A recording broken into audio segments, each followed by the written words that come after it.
Welcome to हाईरोस। आज से हम हमारा संहिता अध्ययन का सिलेबस शुरू कर रहे हैं, जिसमें हम चरक संहिता पढ़ेंगे, जिसमें हम सूत्रस्थान के 13वें अध्याय से शुरुआत करते हैं। 1 से 12 जो चैप्टर्स है वो हमने फर्स्ट ड्रॉप में पढ़ लिया होंगे। इसके बाद हम स्नेहाध्याय की शुरुआत करते हैं। इसको इंग्लिश में स्नेहन को ओलिएशन थेरेपी भी कहा जाता है। स्नेहन और स्वेदन ये दोनों भी पंचकर्म के पूर्व कर्म बताए गए हैं और ये दोनों हमारे स्टार्टिंग के चैप्टर्स भी हैं। तो हम स्नेहाध्याय से शुरुआत करते हैं।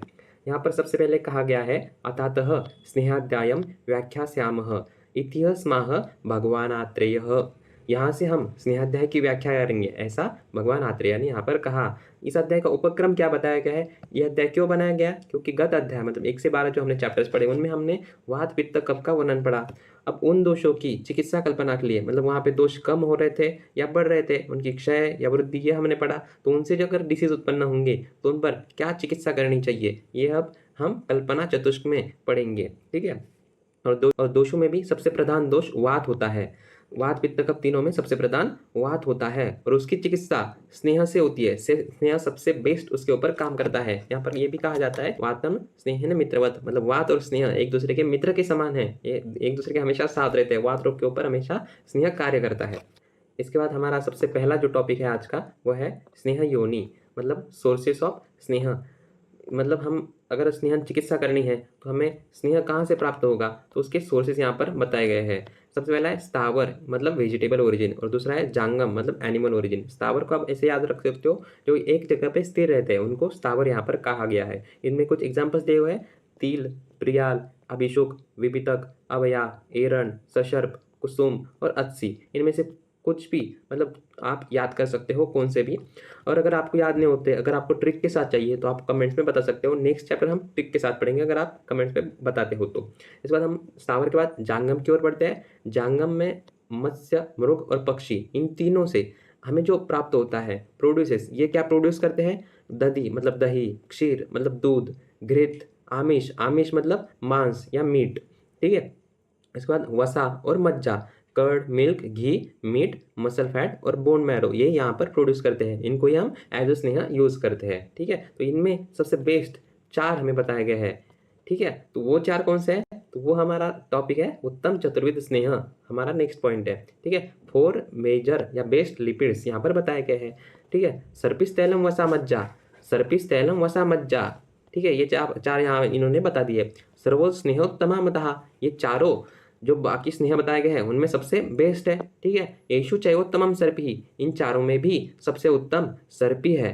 क्योंकि संस्कारस्य अनुवर्तनात्, क्योंकि ये जो खुद के जो संस्कार होते हैं, मतलब खुद के जो गुण होते हैं उनको बिना छोड़े बाकी जो दूसरे होते हैं उनके साथ ये अच्छे से ब्लेंड हो जाते हैं, इसलिए सर्पी। सर्पी मतलब क्या होता है, तो सर्पी मतलब होता है घी या घृत, जिसे हम कहते हैं। ठीक है। तो ये 4 स्नेह बताए गए हैं, सर्पी, तेल, वसा और मज्जा, घी, ऑयल, मसल फैट और बोन मैरो, ये सबसे बेस्ट होते हैं। कि इनमें भी सबसे बेस्ट सर्पी यानी घृत होता है। ठीक है।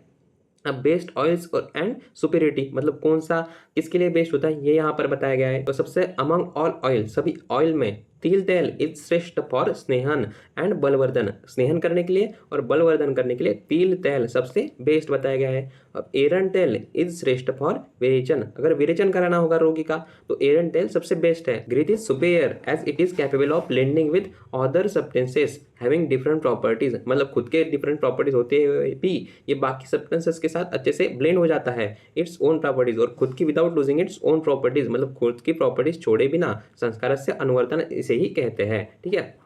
इसके बाद हम हमारे नेक्स्ट टॉपिक की ओर बढ़ते हैं। हमारा नेक्स्ट टॉपिक या पॉइंट है properties and indicated Ritu for administration, मतलब इनकी क्या गुण और कर्म क्या है और ये कौन से ऋतु में कौन सा स्नेह लेना चाहिए ये यहाँ पर बताया गया है। सबसे पहला है घृत, घृत पित्त अनिल हर, पित्त और अनिल, अनिल मतलब वात, पित्त और वात जो रोग होते हैं उनको हर या कम करने का काम घृत यहाँ पर करता है। रस, शुक्र, ओज के लिए ये हितकर होता है। और निर्वापन मतलब किसी की बॉडी में उष्णता बढ़ गई होगी तो उसकी बॉडी को ठंडा करने का, निर्वापन करने का या कूलिंग करने का काम घृत करता है। उसकी बॉडी को मृदु भी ये घृत कराएगा। स्वर वर्ण प्रसादन, मतलब उसके जो रोगी होगा या जो पेशेंट होगा उसका स्वर और वर्ण प्रसादन करने का काम घृत करेगा। और हमें घृत किस ऋतु में लेना चाहिए, तो हमें शरद ऋतु में घृत का स्नेहन या स्नेहपान कराना चाहिए। ठीक है। इसके बाद हमारा नेक्स्ट स्नेह है तैल। तैल भी मारुतग्न होता है। मारुत मतलब वात, तो वात को कम करने का काम जो सभी स्नेह है वो सभी वात का क्षय ही करेंगे। ठीक है, यहाँ पर भी अनिल हर कहा था, यहाँ मारुतज्ञ ने कहा है, तो ये भी वात को कम करने का काम करेगा। लेकिन अगर हम नॉर्मली जो पढ़ते हैं, वात अगर कम होता है तो कब बढ़ता है, लेकिन यहाँ पर ऐसा नहीं होता। यहाँ पर न श्लेष्म वर्धन, मतलब वात को तो कम कराएगा ही, लेकिन श्लेष्मा को भी बढ़ने नहीं देगा। ठीक है, और बलवर्धन, उसका बलवर्धन भी करेगा। त्वचा, त्वचा में त्वच कहाँ गया यहाँ पे, तो त्वचा को ग्लो कराएगा। उष्ण और स्थिर कर होता है, मतलब बॉडी को स्टेबिलिटी प्रदान करता है। और योनि विशोधन, मतलब योनि का शोधन का कार्य भी ये करता है। अब तेल किस ऋतु में देना चाहिए, तो यहाँ पर प्रावरुट बताया गया है। तो प्रावरुट अर्थात वर्षा ऋतु, वर्षा ऋतु को ही प्रावरुट कहते हैं, प्रायोरिटी भी बोल सकते हैं इसको। ठीक है, इसके बाद हमारा थर्ड स्नेह है वसा। वसा के गुण और कर्म यहाँ पर बताया गया है। तो विद्ध, भग्न, हत और भ्रष्ट, ये चारों जो स्किन के होते हैं। विद्ध भग्न मतलब स्किन को भग्न हो गई, या हत मतलब बाहर से कुछ लग गया, या स्किन कुचली गई, तो इनके ऊपर जो स्नेह लगाना चाहिए वो है वसा। योनि कर्ण शिरोरोग में हितकर, इन तीनों के जो रोग होते हैं योनि कर्ण शिरोरोग, इनमें भी हम वसा का स्नेह देते हैं। पौरुष, पौरुष बढ़ाने के लिए या उपचय कराने के लिए, और जो व्यायाम करते हैं उनके लिए व्यायाम सहिष्णुता बढ़ाता है, ये वसा होता है। ठीक है, अब वसा किस ऋतु में देना चाहिए, तो वसंत ऋतु के, वसंत ऋतु जो होता है उसमें जो वैशाख या माधव भी कहते हैं इसको, वैशाख मास में वसा का पान कराना चाहिए। ठीक है, इसके बाद हमारा लास्ट स्नेह है मज्जा। तो मज्जा के गुण और कर्म यहाँ पर बताया गया है। तो मज्जा बल, शुक्र, रस, श्लेष्म, श्लेष्म मतलब कफ। ठीक है, तो मेद और मज्जा का वर्धन कराता है। बल, शुक्र, रस, कफ, मेद और मज्जा का वर्धन कराने में मज्जा स्नेह हितकर होता है। विशेषतः अस्थि का बलवर्धन, सबसे स्पेशली अस्थि जो होती है उसका बलवर्धन कराने का कार्य मज्जा स्नेह यहाँ पर करता है। मज्जा का पान हमें वसंत ऋतु के माधव या वैशाख मास, जो सेम वसा का बताया गया था उस तरह ही हमें मज्जा का पान की उसी सेम ऋतु में कराना है। ठीक है, इन जनरल यहाँ पर एक इंपॉर्टेंट लाइन बताई गई है।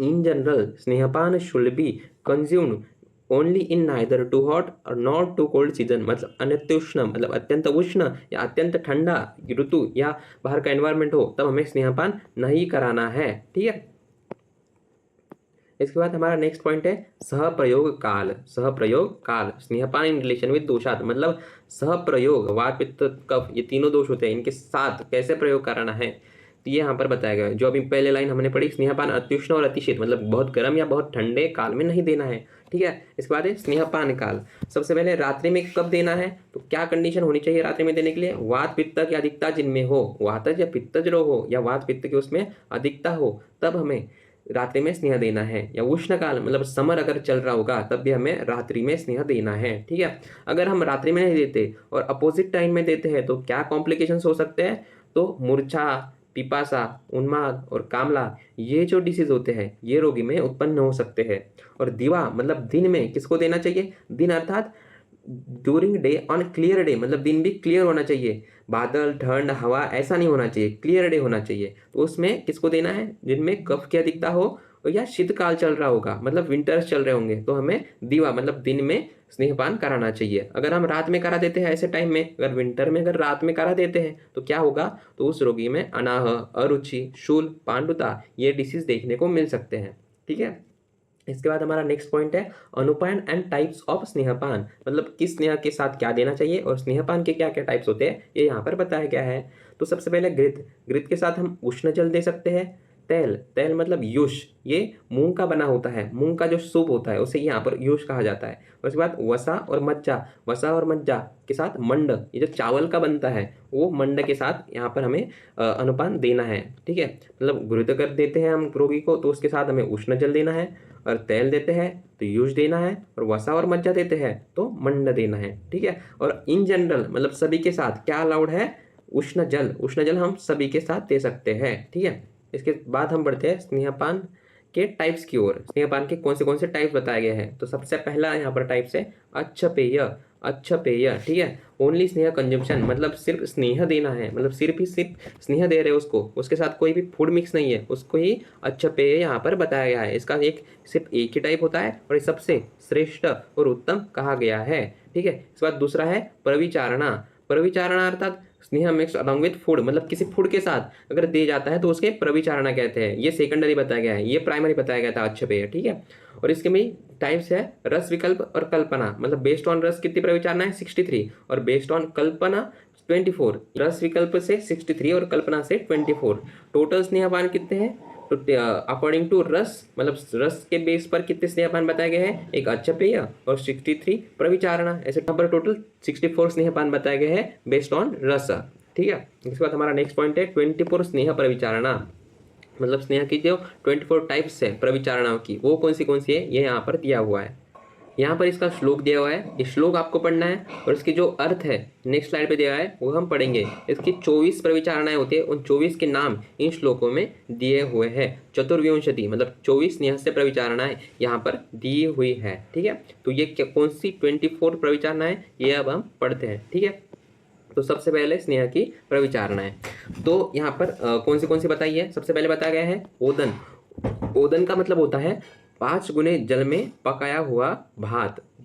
इसके बाद सेकंड है विलेपी। विलेपी अर्थात चावल या गेहूं आदि की दलिया चौगुने जल में पकाकर आधा जल जब बचता है तो उसे उतार लेना है, उसे विलेपी कहा जाता है। रस, रस मतलब जो मांस को विधिवत पकाकर उसका जो निथरा हुआ रस होता है उसको ही रस यहाँ पर कहा जाता है।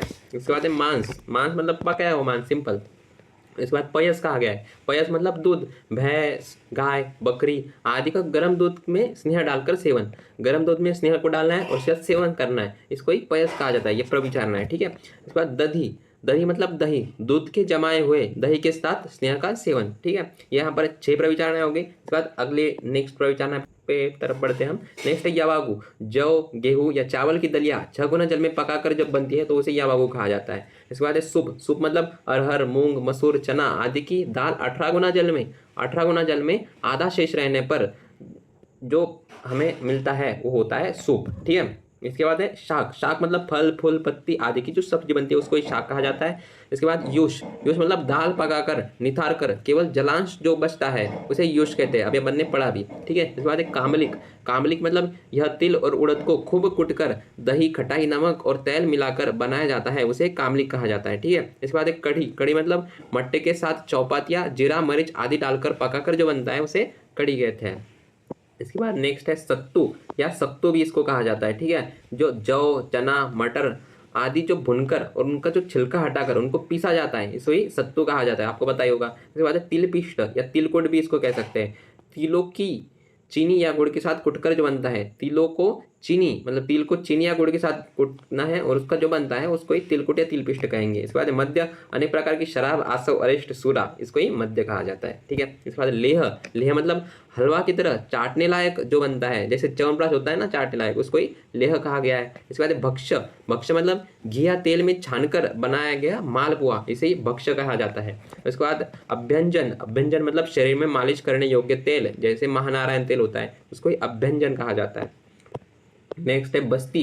बस्ती मतलब शरीर के स्नेहन के लिए स्नेहयुक्त अनुवासन जो बस्ती देते हैं उसको ही बस्ती कहा जाता है। उत्तर बस्ती मतलब योनिपथ या मूत्रपथ में स्नेह की बस्ती देना, उत्तर बस्ती कहा जाता है। इसके बाद गंडुश। गंडुश मतलब आपको फर्स्ट ड्रॉप में भी आपने पढ़ा होगा, स्नेह को बिना हिलाए डुलाए मुख में रखना, इसको ही गंडुश कहा जाता है। और कर्ण तेल, कान में तेल जैसे बिल्व तेल डालना, सीधा सीधा है। कर्ण तेल मतलब कान में तेल डालना। ठीक है, नस्य। नस्य के रूप में सूंघना या इसको षडबिंदु जो होते हैं उसको जैसे सूंघता है उसको ही नस्य कहा जाता है। अक्षि तर्पण, आंखों को तृप्त करने के लिए घी का तर्पण करना, आंखों को तृप्त करने के लिए जो तर्पण किया जाता है उसे अक्षि तर्पण कहा जाता है। ये 24 यहाँ पर प्रविचारणाएं हो गई। ठीक है, ये स्नेह के साथ दी जाती है इसलिए इनको प्रविचारणाएं कहे जाते हैं। अगर स्नेह सिर्फ अकेला दिया जाता है तो उसे अच्छपेय करेंगे। ठीक है, इसके बाद हमारे नेक्स्ट टॉपिक की ओर पढ़ते हैं। नेक्स्ट टॉपिक हमारा स्नेह मात्रा, मतलब डोज कितना किसको देना चाहिए। सबसे पहले इसमें 3 टाइप बताए गए हैं, ह्रस्व मात्रा, मध्यम मात्रा और उत्तम मात्रा। ह्रस्व मात्रा जो होती है उसको पाचन मतलब डाइजेशन होने के लिए अर्ध दिन मतलब 2 याम या 1 याम 3 हवर्स का होता है। तो यहाँ पर 2 याम बताए गए, 2 याम मतलब 6 घंटे मतलब अर्ध दिन, जिसको डाइजेशन होने के लिए लगता है उसको ह्रस्व मात्रा बोलेंगे। ये काय में देनी है, मतलब कौन से रोग में देनी है, तो ज्वर, काश या अतिसार में देनी है।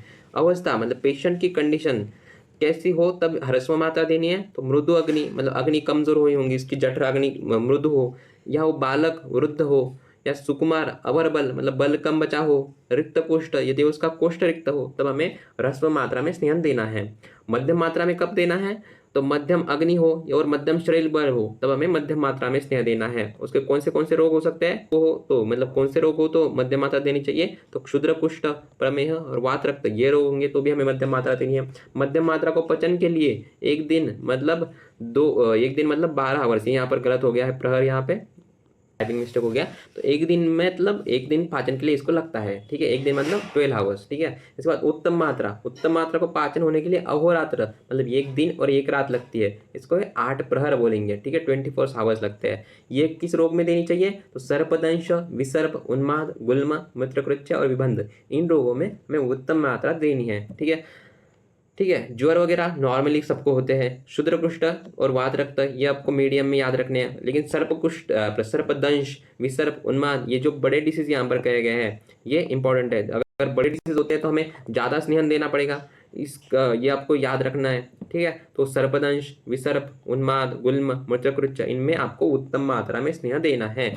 और इसके लिए पेशेंट की अवस्था कैसे होंगी तो हम उत्तम मात्रा में देंगे तीक्ष्ण अग्नि, मतलब उसकी जठराग्नि बहुत तीव्र या तीक्ष्ण होगी। श्रेष्ठ शरीर बल, उसका शरीर बल बहुत ही अच्छा होगा। और नित्य प्रबुद्ध स्नेह सेवी, मतलब उसको स्नेहन की हमेशा आदत होगी। क्षुद्ध पिपासा सह, मतलब भूख और प्यास को जो सहन करता है उसके हम उत्तम मात्रा में स्नेह देंगे, ठीक है। इसके बाद और एक मात्रा बताई गई है रसयसी मात्रा, यहाँ पर नीचे लाइन में दिखा हुआ है रसयसी मात्रा, quantity of sneha which gets digested in less than 2 yama, मतलब 2 याम से कम में जो डाइजेस्ट हो जाता है, 6 घंटे से कम में जो डाइजेस्ट हो जाता है, ठीक है, उसको ही रसयसी मात्रा कहेंगे, ठीक है।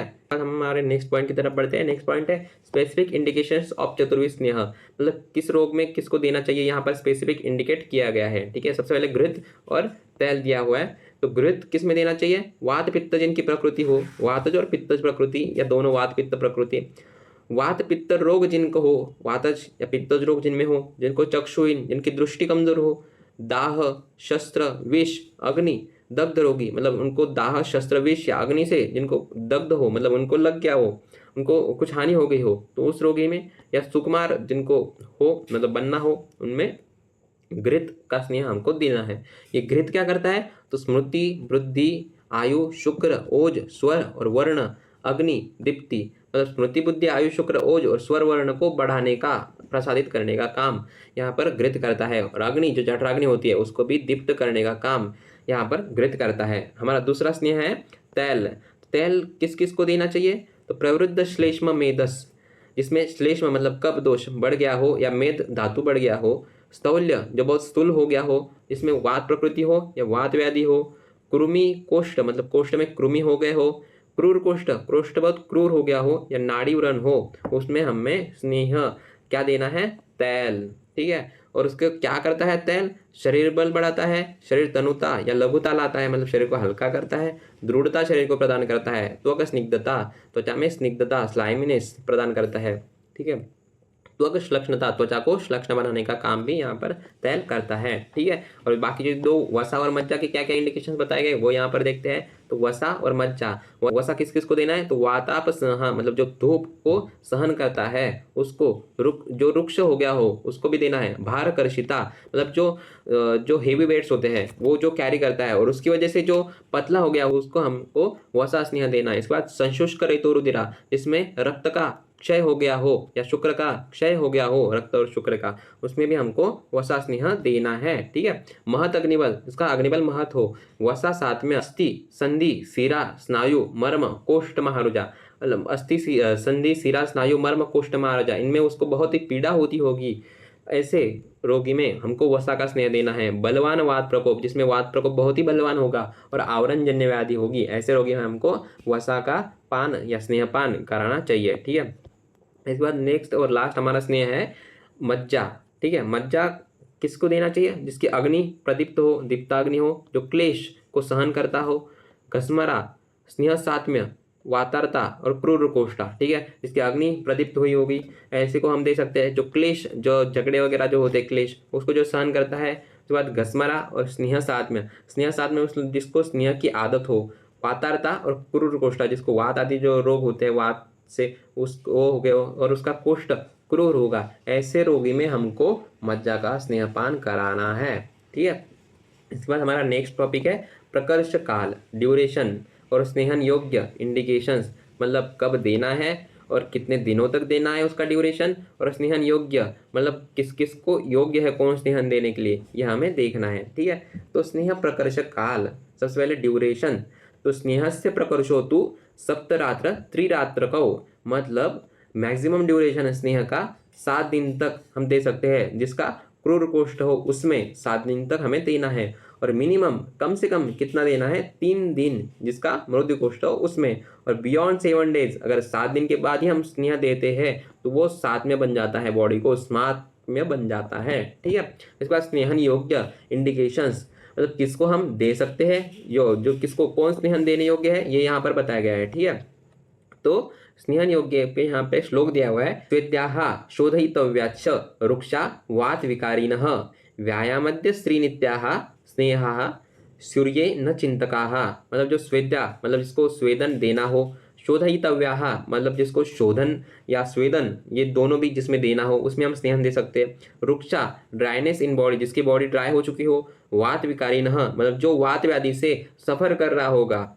व्यायाम मध्य स्त्री नित्या, जो रेगुलरली इन्वॉल्व होता है एक्सरसाइज, अल्कोहल और सेक्स में, ऐसे रोगी को भी हमें देना है। चिंतका, जो बहुत ही जिसको मेंटल स्ट्रेस हो, ऐसे रोगी को भी हमें स्नेहन देना है। ये सभी स्नेहन योग्य रोगी है। ठीक है, इसके बाद हम किसे नहीं देना चाहिए, स्नेहन अयोग्य, कॉन्ट्रेडिक्ट किस में बताया गया है स्नेहन का, यहाँ पर श्लोक दिया हुआ है। हम यहाँ पर अर्थ देखते हैं, तो जिनको रुक्षण देना हो, जिनको शोधन का कॉन्ट्रेडिक्ट मतलब जिनको शोधन देने के लिए वर्जित किया गया हो, ऐसे रोगी में नहीं देना है। जिनमें कफ या मेद की वृद्धि हो गई होगी, जिनका मुख एवं गुद अभिषन्न मतलब एक्सेसिव सिक्रेशन कर रहा होगा माउथ और रेक्टन के थ्रू, तो उनको नहीं देना है। फ्रीक्वेंटली सफरिंग विद इनडाइजेशन, जिनको अग्नि ज़्यादा प्रदीप्त नहीं होगी, उनमें भी नहीं देना है।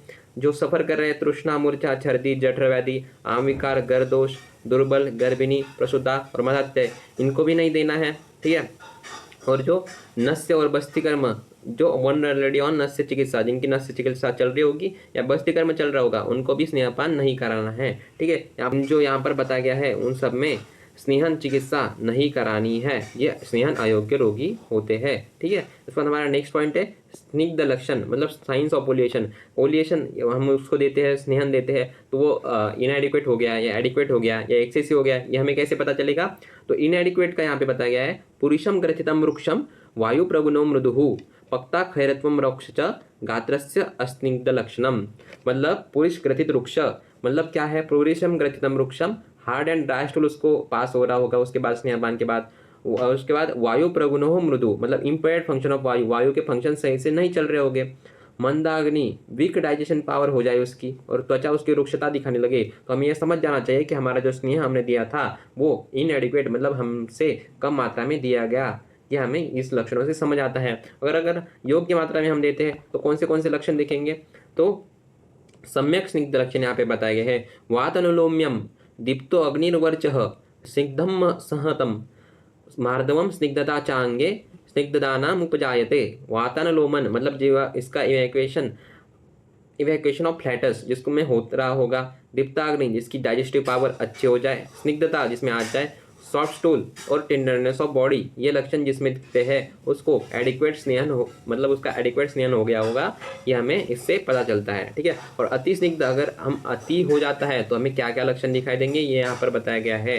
ठीक है, तो अति में हमको पांडुतम गौरवम जाड्यम पुरुषास्य विपक्वता तंद्रा रुचि क्लेशः स्यादति स्निग्ध लक्षणम, मतलब पांडुता और गौरवता, पेलनेस, हेवीनेस के लक्षण हमें देखते हैं। जाड्य मतलब स्टिफनेस दे सकती है, ये एक्टिविटी वो कम करता है। पुरुष अपक्व मतलब इसका जो स्टूल है वो इनडाइजेस्ट मतलब पूरा पक के नहीं आता। ठीक है, तंद्रा अरुचि उत्क्लेश, ड्राउजीनेस और नौजिया जिसमें होता है, ऐसे रोगी में अगर ये लक्षण या साइंस दिखते हैं तो उसमें अति स्निग्ध मतलब ज़्यादा एक्सेसिव अमाउंट में स्नेहपान हो गया है, ये हमें समझ जाना चाहिए। ठीक है, इसके बाद हमारा नेक्स्ट टॉपिक है स्नेहपान के पूर्व कर्म एंड एडमिनिस्ट्रेशन। स्नेहपान के पूर्व कर्म, स्नेहपान का पूर्व कर्म है पंचकर्म का, और स्नेहपान के कराने के पहले भी हमें पिछले मतलब एक दिन पहले क्या करना चाहिए ये यहाँ पर दिया हुआ है। A day prior to snehapana person should be advised with, उसको फॉलोइंग डाइट, ये सब नीचे दिया हुआ है डाइट लेने को उसको कहना है। उसको द्रव मतलब लिक्विड फॉर्म में फूड या डाइट खाने को कहना है। उष्ण मतलब हॉट या वार्म अन्न उसको सेवन करने को कहना है। अनभिसंधि मतलब which does not increase secretion, ऐसा उसको अन्न खाना है। मात्रावत प्रॉपर क्वांटिटी में, और ना अति स्निग्ध बहुत ही ज़्यादा स्निग्ध भी नहीं खाना है, और असंकीर्ण मतलब विरुद्ध आहार भी नहीं लेना है। यहाँ पर उसको बताना है स्नेहपान के एक दिन पहले। और स्नेहपान अगर हमें शमन करना है तो कैसा स्नेहपान देना है, कब देना है, संशोधन करना है तो कब देना है, या ग्रहण करना है तो कब देना है, ये यहाँ पर बताया गया है। तो हमें संशमन अगर शमन करना होगा तो ड्यूरिंग भोजन काल व्हेन प्रॉपर हंगर मैनिफेस्ट, मतलब जब उसको भूख लगती हो तब हमें स्नेहपान कराना है तो उसका शमन हो जाएगा। और इसकी मात्रा कौन सी देनी है, तो उत्तम मात्रा देनी है, जो तीनों मात्राएं हमने अभी पढ़ी पीछे। तो शमन में उत्तम मात्रा है, प्रधान मात्रा में उसको हमें देना है। क्योंकि शोधन करना होगा तो next day morning when previous meal is digested, मतलब पिछले रात को या पिछले दिन को हमने जो अन्न खाया था वो उसका अगर प्रॉपर उसका डाइजेस्ट हो जाए तब हमें संशोधन अगर करना होगा, उसका शोधन कराना होगा, तो अब हमें स्नेहपान कराना है। जब पिछले मील डाइजेस्ट हो जाए तो शोधन हो जाएगा तब हम स्नेहपान कराते, तो इसके लिए हमको मध्यम मात्रा में स्नेहपान कराना है। और जब हमें ग्रहण कराना होगा तो ग्रहण के लिए फूड में भी जो स्नेह है वो मिलाकर दे सकते हैं अलॉन्ग विथ फूड, ठीक है। ये हमको लेकिन हीन मात्रा में देना है, ये अपन को याद रखना है। शमन शोधन ग्रहण उसको डिक्रीजिंग ऑर्डर में याद रखेंगे। सबसे ऊपर उत्तम या प्रधान मात्रा में देना है, शोधन में मध्यम मात्रा में, और ग्रहण में हीन मात्रा में हमें देना है, ठीक है। इसके बाद हमारा नेक्स्ट पॉइंट है पथ्याहार विहार। स्नेहन के साथ हमारा पथ्य क्या क्या बताया गया है, यहाँ पर श्लोक बताया गया है। हम श्लोक का अर्थ पढ़ेंगे यहाँ पे। उष्णदकोपचारी मतलब ऑलवेज यूज हॉट वाटर, पथ्य मतलब गर्म पानी पीते रहना है उसको, ठीक है। ब्रह्मचारी ऑब्जर्व सिलिबसी, ठीक है। शपाक्षय नो डे स्लीप, उसको स्नान के बाद सोना नहीं है। न वेग धारण, उसको उसके जो वेग होते हैं फीसस यूरिनेशन फ्लेटस इनको उसको धारण नहीं करना है, ठीक है। वर्जित, उसको क्या क्या वर्जित मतलब क्या क्या अवॉइड करने को बोला गया है। उसको फिजिकल एक्सरसाइज नहीं करनी है, जो उसे बोलना नहीं है, गुस्सा नहीं करना है, चिंता नहीं करनी है, और कोल्ड या ज़्यादा मतलब बहुत ही ज़्यादा कोल्ड और सनलाइट दोनों में भी नहीं जाना है, ठीक है। शयनासम अप्रवात, ठीक है। शयनासनम अप्रवात मतलब वन शुड लाई डाउन और seat a place well protected from wind, बहुत ही ज़्यादा हवा में उसको नहीं बैठना है, मतलब ऐसी जगह पे बैठना है जहाँ पे हवा से प्रोटेक्शन उसका हो, ठीक है। आफ्टर डाइजेशन ऑफ स्नेह मतलब स्नेहन के डाइजेशन के बाद टेक सम अदर ऐसा सब्सटेंस लेना है जो होमोलॉगस क्वालिटी का हो, जो स्निग्धता उसको प्रदान करे। इसके बाद इनटेक ऑफ स्नेह ड्यूरिंग डाइजेशन और रॉन्ग रेजिमेन में अगर स्नेह लेते हैं तो ऐसे में बहुत ही सीरियस दारुणगद सीरियस कॉम्प्लिकेशंस उसको हो सकते हैं, ठीक है। इसके बाद हमारा नेक्स्ट पॉइंट की तरफ बढ़ते हैं। हमारा नेक्स्ट पॉइंट है स्नेहपान एवं कोष्ठ। स्नेहपान का कोष्ठ के साथ क्या क्या रिलेशन है यहाँ पर दिया हुआ है, ठीक है। तो स्नेहपान एवं कोष्ठ, यहाँ पर इसका भी श्लोक दिया है। मृदु कोष्ठ स्त्री रात्रे न स्निहत्यक्षोपसेवया स्निहंति कृत कोष्ठस्तु सप्तरात्रे न मानवः, मतलब जिसका मृदु कोष्ठ हो, person oleated properly within 3 consecutive days, और जिसका क्रूर कोष्ठ हो, person oleated properly within 7 consecutive days। जिसका मृदु हो उसमें 3 दिन तक देना है, और जिसका क्रूर हो उसमें 7 दिन तक देना है, यहाँ पर इस श्लोक में बताया गया है, ठीक है। इसके बाद पीपल विथ मृदु कोष्ठ वुड हैव विरेचन विथ, अगर जिनका मृदु कोष्ठ हो वो ये अगर ये चीज़ें खा लेते हैं जो नीचे दी हुई ये चीज़ें, तो उनको विरेचन हो जाएगा, ठीक है। गुड़ मतलब गुड़ जो होता है जैगरी, इक्षुरस, मस्तु, क्षीर, अम्ल दधि, दधि, कृशरा, सर्पी, काश्मीरी रस, त्रिफला, द्राक्षा, पिलू रस, उष्ण जल और मध्य, ये अगर लेते हैं मृदु कोष्ठ वाले लोग तो उनको विरेचन हो जाएगा, ठीक है। इसका कहा क्या गया है, दिस सब्सटेंसेस कैन प्रोड्यूस, ये जो सब्सटेंसेस होते हैं can produce purgative effect of for those with krura koshtha, जिनका क्रूर कोष्ठ हो, as is grahani organ receives semi digested fluid is dominated by vata dosha. लेकिन जो क्रूर यहाँ पे मृदु कोष्ठ का बताया गया, पीपल विद मृदु कोष्ठ हैव विरेचन, जो मृदु कोष्ठ उनमें विरेचन हो जाएगा। लेकिन द सब्सटेंस कैन मतलब जो जिनमें क्रूर कोष्ठ हो उनमें ये विरेचन नहीं करा सकता, ठीक है। क्रूर कोष्ठ वाले में विरेचन नहीं कराएगा, लेकिन मृदु कोष्ठ वालों में विरेचन करा देगा, ठीक है। क्योंकि क्रूर कोष्ठ में क्यों नहीं कराएगा, क्योंकि उनकी जो ग्रहणी होती है उनमें सेमी डाइजेस्टेड फूड उनको मिलेगा, ठीक है, और जो वात से डोमिनेटेड होगा, ठीक है। इसके बाद मृदु कोष्ठ में क्या होता है, पित्त ज़्यादा रहता है और कफ और वात कम रहते हैं, इसलिए उनमें विरेचन आसान होता है। पित्त ज़्यादा रहेगा, पित्त ही विरेचन कराता है, तो इनके लिए इसकी वजह से उनमें विरेचन आसान रहेगा, ठीक है। इसके बाद हमारा हम नेक्स्ट पॉइंट की तरफ बढ़ते हैं। हमारा नेक्स्ट पॉइंट है स्नेह व्यापद, मतलब स्नेह की वजह से हमें क्या क्या कॉम्प्लिकेशंस हो सकते हैं और उसकी चिकित्सा क्या क्या करनी चाहिए, यहाँ पर बताया गया है। तो कॉम्प्लिकेशंस क्या क्या हो सकते हैं, तंद्रा, उत्क्लेश, अनाह, ज्वर, स्तंभ, विसंज्ञता, कुष्ठ, कंडू, पांडु, अर्श, शोथ, अरुचि, उदर रोग, ग्रहणी, उदरशूल, स्थैमित्य, तृष्णा और आमिकार, ये सब कॉम्प्लिकेशंस हमें गलत स्नेह की वजह से हो सकते हैं। जो अपन ने पीछे भी पढ़ा, जो ज़्यादा यहाँ पर स्नेह हो जाता था या कम स्नेह हो जाता था, वो जहाँ पर वो लक्षण बताए गए थे साइंस, वही साइंस यहाँ भी बताए गए हैं। ये कॉम्प्लिकेशंस हमें हो सकते हैं। अगर इसकी चिकित्सा करनी होगी तो हमें क्या क्या मैनेजमेंट कैसे करनी है इसकी, तो हमें वमन कराना है, विरेचन कराना है या स्वेदन देना है उसको, या काल प्रतीक्षा मतलब कुछ देर के लिए शरीर को वैसे ही छोड़ देना है, अपने आप वो कम हो जाएगा कंसिडरिंग शरीर व्याधि बल। लेकिन ये शरीर उसका कैसा है और उसकी व्याधि का बल कैसा है, इसके अकॉर्डिंग ही छोड़ना है। ठीक है, रुक्ष अन्नपान, उसको रुक्ष अन्नपान देना है। तो अगर स्नेह ज़्यादा हो गया होगा तो कम हो जाएगा रुक्ष अन्नपान से। उसको तकरारिष्ट हम दे सकते हैं, या त्रिफला का भी प्रयोग हम यहाँ की चिकित्सा में कर सकते हैं। ठीक है, इसके बाद हमारा नेक्स्ट पॉइंट है विश्राम काल एंड सद्य स्नेह। मतलब विश्राम काल और सद्य स्नेह का क्या मतलब है, तो हमें अगर वमन कराना होगा तो स्नेहपान एज पर उष्टिक कोष्ठ के अकॉर्डिंग हम स्नेहपान कराएंगे और सम्यक स्निग्ध आने तक रोकेंगे, और उसके बाद एक दिन का उसको विश्राम देंगे रोगी को, और उसके बाद तत्पश्चात वमन कर्म कराएंगे। वमन विरेचन ये जो है ये पंचकर्म के कर्म है। ठीक है, हम स्नेहपान जो है ये पूर्व कर्म है पंचकर्म का, तो हमें कितने टाइम तक रुकना है ये यहाँ पर बताया गया है वमन विरेचन के लिए। अगर हमें विरेचन कराना है तो उसके कोष्ठे के अकॉर्डिंग हमें उसको स्नेहपान कराना है सम्यक स्निग्ध लक्षण आने तक, और उसके बाद 3 दिन तक विश्राम करना है। देखिए, वमन के लिए हमें 1 ही दिन रोकाना था, लेकिन अगर विरेचन कराना हो तो उसको रोगी को 3 दिन का विश्राम देना है, और उसके बाद हमें विरेचन कर्म करने हैं। ठीक है, यहाँ पर किसके, वमन के लिए और विरेचन के लिए समझ आ गया आपको। वमन के लिए 1 दिन का विश्राम देना है और विरेचन के लिए 3 दिन का विश्राम देना है। ठीक है, इसके बाद हमारा पॉइंट है सद्य स्नेह। तो सद्य स्नेह क्या होता है, जो हमने यहाँ पे पाच्य प्रसूति की पेया हम इसके आगे पढ़ेंगे, तो इस पाच्य प्रसूति की नाम की पेया और दूध में सिद्ध किए गए चावल की खीर को जिसमें उड़द मिला गया हो, ऐसा जो बनता है उसको हम यहाँ पर सद्य स्नेह कहते हैं। इसको देने से जो स्नेहन होता है वो जल्दी होता है। लेकिन यहाँ पर क्या बताया गया है, एडमिनिस्टर टू गेट सद्य स्नेह लक्षण, मतलब जल्दी स्नेहन के लक्षण के लिए सद्य स्नेह दिया जाता है। बट ये 3 दिन मिनिमम देना पड़ता है, 3 दिन से कम देना नहीं चलेगा। ठीक है, इससे क्या बेनिफिट्स होता है, इससे cloth absorbs a certain amount of water and expels the excess. उसी तरह से jatharagni digest the sneha and expels the excessive amount. ठीक है, just like a small amount of water gets a bolus of mud but breaks it when suddenly poured. मतलब बहुत ही कम पानी डाला जाए बोलस ऑफ मड के ऊपर तो वो सिर्फ गीला होगा, लेकिन अगर अचानक से पानी डाल दिया जाए तो वो ब्रेक हो जाएगा। वैसे ही स्नेह dravya expels sneha quickly without oleating the tissue elements, यही है सद्य स्नेह। ठीक है, इसके बाद हमारे नेक्स्ट पॉइंट की तरफ हम बढ़ते हैं।